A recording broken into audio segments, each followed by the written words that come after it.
një profiter, një matrapaz, një mashtrues, një rënacak. Kish përfitue milionat, kinë se gjoja se po i shëron njerëzit. Qysh ka mundësi me fitu milionat duke i shëruti njerëzit? Mas pari shëruesi është Allahu, se po i rra njerëzit shëraj. As hoxha, as mjeku, as psikolog, as psikiatri, as këshilltari, as kush nuk mundet me të shërue. Shëruesi absolut. Shëruesi absolut është Allahu Teala. Andaj ato du të me lut. E tash bëhet sebeb dikush që është i shkollum, i përgatitur profesionalisht me të ndihmue. Bëhet sebeb dikush me të ndihmue. Amo shëruesi prap nuk është ai sebepi, po shëruesi është kush? Krijuesi. Për ata edhe njerëzit kur kanë sprova, kur kanë smundje, do të më drejtu Allahut, jo më mbështet mjekut. Jo më mbështet mjekut, sepse na po kemi raste, edhe na personalisht, po edhe jo, nganjëherë kur po epet raporti mjekësor, mas operacionit, e mas kontrollave specialistike, po thojnë krejt në rregull, është na po harrojmë që e kemi dekën, po thojmë më mirë.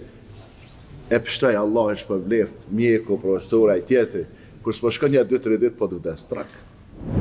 Pse na po harrojnë me thonë e shëroj, e shpëtoj Allah, po thojnë e shëroj, e shpëtoj filan. Andaj edhe doat kur i bojna, prej doave që ne kam mësuar pejgamberi sallallahu alajhi wasallam, Allahumma rabban nas, o Zot, o Allah, Zoti i njerëzve, edhe hibil bes. Kaleje këtë sprov, kaleje këtë krizë që ka ky person. Washfi anta shafi, shëraje se ti je shëruesi absolut. S'po thot hoxha, s'po thot mjeku, s'po thot psikologu, s'po thot këshilltari, s'po thot profesori apo ai tjetri. Washfihu anta shafi, shëraje atë se ti je shëruesi absolut. La shifaa illa shifauk, nuk ka shërim tjetër përveç shërimit tanë. Andaj kush është sprovue me smundje, çka le ti drejtohet Allahut, atij shëruesit absolut. Pastaj, masi ti drejtohesh Allahut, i mbështetesh Allahut, shkon tek njerëzit kompetent.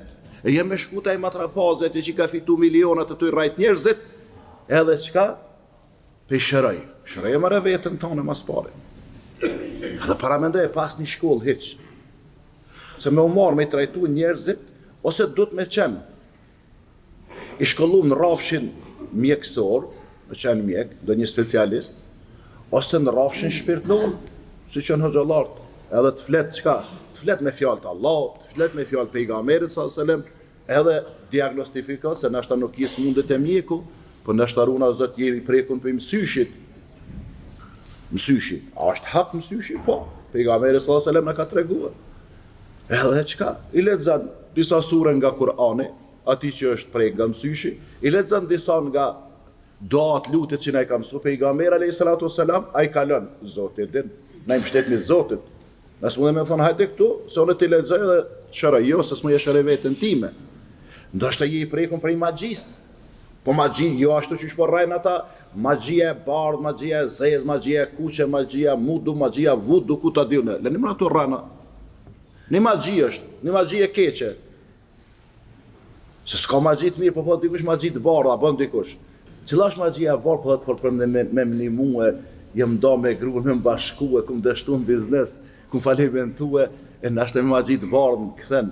Jo, kur dështoj biznesën, e di që do të me të këthyn biznes. Me t'i dhonë janë 100 mijëra me të thonë këtheu prej rishtas, ose 1 milion me t'i dhonë, se me magjia s'kthehesh. Andaj çka? Pra besimtari musliman ka nevojë nga njerë me konsultue edhe në rrafshin shpirtnor. Ka njerë unë Zot. Jo shpesh, mund është me qenë ngacmuar edhe prej xhinëve, prej shejtanëve.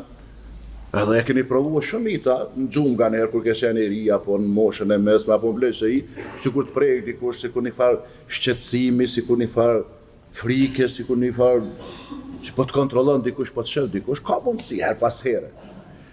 Andaj në këto rastet e dyta, adresa nuk është tek mjeku, po është tek hoxha, ata që mund të lexojnë Kur'an, edhe me mujt me zgjedhë një hoxhë, një përzgjedhën që tamam ja jap hakun, jo për pare, jo për emën, e jo për me publikue, e me qitë këto, ja si shërojnë, nësi bëj kështu, shërojna me Kur'an, e me kështu, jo të shëroj me kur gjëheq.